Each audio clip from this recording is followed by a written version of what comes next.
అందరికీ నమస్కారం. ఎలా ఉన్నారు అందరూ? బాగున్నారా? నేను కూడా బాగున్నాను. సో వీకెండ్ వచ్చేసింది. ఇంకో వ్లాగ్ తీయడానికి టైం కూడా దొరికిపోయింది నాకు. సో అందుకు ఈరోజు వ్లాగ్లో నేను నా బెడ్రూమ్ మొత్తాన్ని డీప్ క్లీన్ చేద్దాం అనుకుంటున్నాను. వీక్ డే అంతా వస్తువులు ఎక్కడ పడితే అక్కడ పడేసి ఉంటాము. సో వీకెండ్లోనే కొంచెం టైం దొరుకుతుంది అది చక్కగా సర్దుకోవడానికి. సో అందుకు ఈరోజు నా బెడ్రూమ్ని కొంచెం క్లీన్ చేసేద్దాం అని డిసైడ్ అయిపోయాను అనమాట. డే అంతా వర్క్ చేసుకొని నైట్ టైం రెస్ట్ తీసుకోవడానికి మనకి ఉన్న ఏకైక ప్లేస్ అనేది బెడ్. అందుకు ఎప్పుడు మన బెడ్ అనేది చాలా నీట్గా ఉంచుకోవాలి. ఎప్పటికప్పుడు బెడ్షీట్స్ చేంజ్ చేసుకుంటూ ఉండాలి. అప్పుడే మనం హెల్తీగా ఉంటాం అన్నమాట. ఎందుకంటే బెడ్ అనేది నీట్గా ఉంటే మనకి నిద్ర చక్కగా పడుతుంది. నిద్ర చక్కగా పట్టింది అంటే నెక్స్ట్ డే మన డే స్టార్టింగ్ అనేది చాలా బాగుంటుంది అనమాట. అందుకు ఖచ్చితంగా నేను ఎప్పటికప్పుడు బెడ్షీట్స్ అనేవి చేంజ్ చేసేసి నా బెడ్ని మాత్రం చాలా నీట్గా ఉంచుకుంటాను.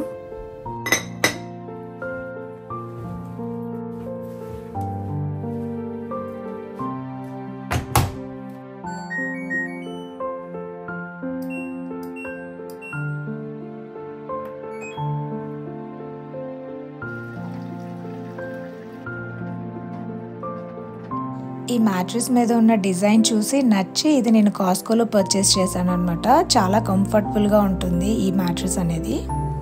వింటర్లో అస్సలు డోర్స్ ఓపెన్ చేయం, కానీ డస్ట్ అనేది ఎక్కడి నుంచి వస్తుందో కానీ ఎప్పటికప్పుడు డస్ట్ పట్టేస్తుంది. రీసెంట్గా నేను కాస్కోకి వెళ్ళాను. అక్కడ నాకు ఈ మైక్రో ఫైబర్ క్లాత్స్ అనేవి కనిపించాయి అనమాట. చాలా ఇంట్రెస్టింగ్గా అనిపించాయి కూడా. ఎందుకు అంటే ఇందులో 4 టైప్ ఆఫ్ క్లాత్స్ ఉన్నాయి. ఒకటి వుడ్ క్లీన్ చేసుకోవడానికి ఒక టైప్, యూటిలిటీస్ క్లీన్ చేసుకోవడానికి ఒకటి, డిషెస్ క్లీన్ చేసుకోవడానికి ఒక టైప్, గ్లాస్ క్లీన్ చేసుకోవడానికి ఒక టైప్ అని ఇంట్రెస్టింగ్గా అనిపించి నేను కూడా ఈ సెట్ ఒకటి తీసుకొచ్చాను. ఇప్పుడు ఇది ఎలా క్లీన్ చేస్తుంది అనేది ఇప్పుడు చూసేద్దాం.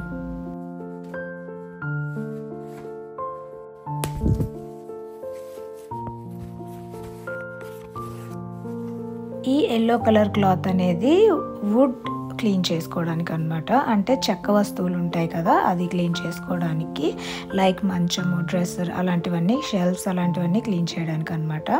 ఫస్ట్ ఆ క్లాత్తో క్లీన్ చేసే ముందు ఈ బ్రష్తో నేను ఆ డస్ట్ని క్లీన్ చేసేస్తాను. ఆ తర్వాత వాటర్ స్ప్రే చేసి క్లాత్తో క్లీన్ చేస్తాను అనమాట. ఈ విధంగా చేసామంటే నీట్గా క్లీన్ అయిపోతుంది. డస్ట్ అనేది అస్సలు ఉండదు.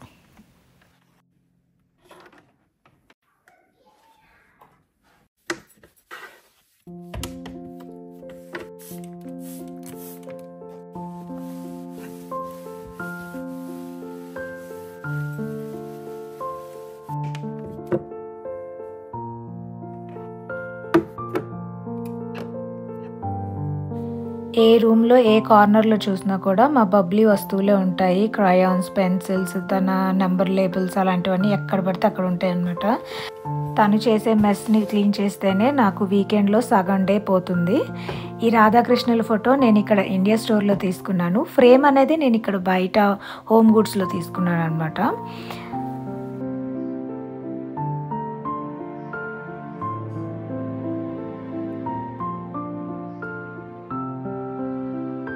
టైం దొరికినప్పుడంతా రెడీ అయిపోయి అద్దంలో మనల్ని మనం చూసుకొని తెగ మురిసిపోతూ ఉంటాము. కానీ మనం రెడీ అయిపోయిన తర్వాత డ్రెస్సర్ మాత్రం చెత్తకుప్ప కన్నా చండాలంగా తయారైపోతుంది. కానీ వీక్ డేలో వెంటనే దాన్ని క్లీన్ చేసుకోవాలంటే అస్సలు టైం సరిపోదు. కాబట్టి వీకెండ్లో మాత్రం ఖచ్చితంగా ఎక్కడ వస్తువులు అక్కడే పెట్టేసుకుంటే నెక్స్ట్ కమింగ్ వీక్కి మనం రెడీ అయిపోవచ్చు అనమాట. ప్రతిదీ హ్యాండీగా పెట్టుకున్నాం అనుకోండి, వెతుక్కోకుండా టైం వేస్ట్ అవ్వకుండా ఉంటుంది. టైంకి మీరు ఆఫీస్కి కూడా వెళ్ళగలుగుతారు. ఇలాంటి చిన్న చిన్న పనుల వల్లే మనకి టైం అనేది చాలా వేస్ట్ అవుతుంది. ఎందుకంటే ఒక లిప్స్టిక్ ఒక దగ్గర పెట్టేస్తాము, ఐలైనర్ ఒక దగ్గర పెట్టేస్తాము. అవి వెతుక్కోవడానికే మన రోజంతా సరిపోతుంది అనమాట. అలా కాకుండా ఎక్కడ వస్తువులు అక్కడ మనం ఎక్కడి నుంచి అయితే వస్తువుని తీస్తామో అక్కడే మళ్ళీ వెంటనే పెట్టేసాం అనుకోండి, వెతుక్కోవాల్సిన పని ఉండదు, టైం వేస్ట్ కూడా ఉండదు.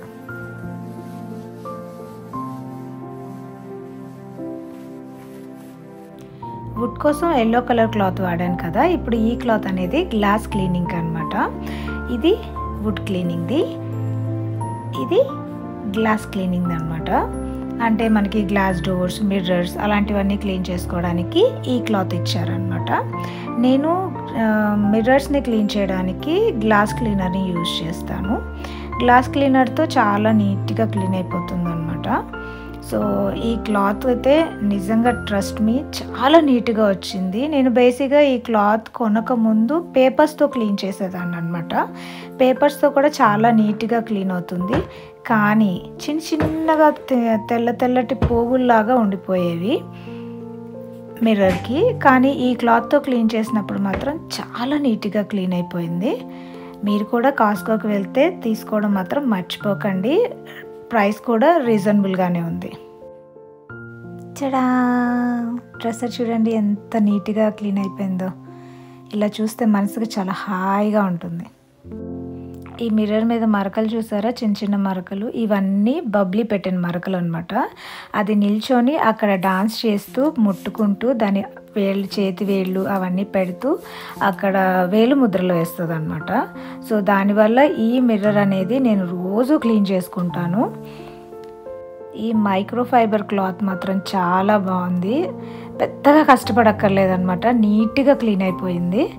నాకైతే చాలా బాగా నచ్చింది. చూడండి బిఫోర్ క్లీనింగ్ ఎలా ఉంది, ఆఫ్టర్ క్లీనింగ్ ఎలా ఉందో. చాలా నీట్గా ఉంది కదా, ఒక్క దగ్గర కూడా చిన్న మరక కూడా లేదు కదా. నేను ఇంట్లో ఇండోర్ ప్లాంట్స్ అనేవి చాలా పెంచుతూ ఉంటాను. నాకు చాలా ఇష్టం అనమాట ఇండోర్ ప్లాంట్స్ అనేవి. ఇండోర్ ప్లాంట్స్ అనేవి కాదు, బేసిక్గా ప్లాంటింగ్ అంటే నాకు చాలా ఇష్టం. అందుకు నా బెడ్రూమ్లో చాలా రకాల మొక్కలు ఉంటాయన్నమాట. కానీ వాటికి ఎప్పటికప్పుడు చేయవలసిన సంరక్షణ కూడా చేస్తూనే ఉంటాను. అప్పుడప్పుడు చిన్నగా ఆకులు వాడిపోతూ ఉంటాయి కదా, ఆ వాడిపోయిన ఆకుల్ని ఎప్పటికప్పుడు మనం కట్ చేసి తీసేస్తూ ఉండాలన్నమాట. అలా తీసేయడం వల్ల ఏంటంటే మొక్కకి కూడా కొత్తగా రావడానికి మనం అవకాశం ఇస్తాం అన్నమాట ఆకులు అనేవి.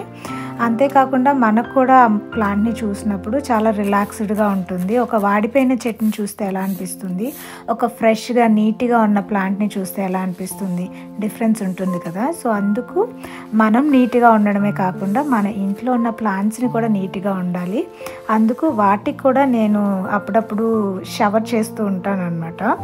సో జస్ట్ మనం స్ప్రింకిల్స్ చేసేసి వాటర్ని స్ప్రే చేయాలి. కొంచెం ఆకుల మీద వాటర్ని స్ప్రే చేసి ఒక 2 టిష్యూస్ని తీసుకొని జస్ట్ మనం ఇప్పుడు నేను చూపించేటట్లు క్లీన్ చేసేయచ్చు అనమాట.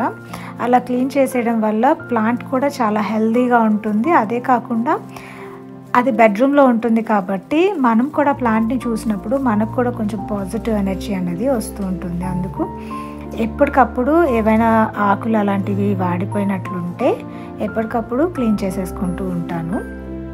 అంతేకాకుండా 2 monthsకి ఒకసారి ఇండోర్ ప్లాంట్స్కి ఫుడ్ కూడా వేస్తానన్నమాట. ఈ ప్లాంట్ ఫుడ్ని నేను వాడతాను ఇండోర్ ప్లాంట్స్కి వేయటానికి. నేను ఇండోర్ ప్లాంట్స్లో కుండీలకి కొంచెం రాళ్ళు కూడా వేసేస్తాను పైన. సో జస్ట్ ఆ రాళ్ళని కొంచెం మనం సపరేట్ చేసేసుకొని మట్టిలో మనం ఆ లిక్విడ్ని ఒక 2 pumps పంప్ చేసుకోవాలన్నమాట. నేను ఆల్రెడీ లాస్ట్ వీక్ ఇదంతా చేశాను, కానీ ఇప్పుడు మీకు చూపిస్తున్నాను. ఇప్పుడు నేను స్ప్రే చేయట్లేదు, జస్ట్ ఎలా వేసుకోవాలి అనేది నేను మీకు చూపిస్తున్నాను అనమాట. ఆ లిక్విడ్ని 2 pumps వేసేసుకున్న తర్వాత వాటర్ వేసుకోవాలి. ఇలా మనము 2-3 monthsకి ఒకసారి ఇండోర్ ప్లాంట్స్ కూడా ఫుడ్ పెడుతున్నట్లయితే అవి చాలా హెల్తీగా పెరుగుతాయి. అంతేకాకుండా చిన్నగా సన్ రైజ్ వచ్చే ప్లేసెస్లో మనం వాటిని ఉంచినట్లయితే చాలా మంచిగా పెరుగుతాయి అన్నమాట మొక్కలు ఇంట్లో ఉండడం వల్ల మనకు కూడా చాలా మంచిది. చూడండి, దీనికి కూడా స్నానం చేసుకొని ఎంత చక్కగా కొత్త పెళ్లి కూతురులా రెడీ అయిపోయింది నా చెట్టు. బెడ్రూమ్కి ఎంట్రన్స్లో నాకు ఒక వాల్ ఉంటుందన్నమాట. ఆ వాల్కి ఇలా వాల్ స్టిక్కర్ ఆ ఫ్రేమ్ అనేది పెట్టాను. ఈ వాల్ స్టిక్కర్ నేను అమెజాన్లో తీసుకున్నాను, నాకు చాలా బాగా నచ్చిందనమాట. సో ఆ ఫోటో ఫ్రేమ్ని మా వారు ఇండియా నుంచి వచ్చినప్పుడు ఆ ఫోటోని తీసుకొచ్చారు. ఫ్రేమ్ అనేది నేను ఇక్కడే తీసుకున్నాను. సో ఈ స్పాట్ చాలా బాగుంటుంది అన్నట్లు ఇక్కడ నేను పెట్టుకున్నాను అనమాట. ఈ వర్క్ అంతా అయిపోయేసరికి వాషర్లో వేసిన మ్యాట్రిక్స్ కవర్ కూడా వాష్ అయిపోయి ఉంటుంది.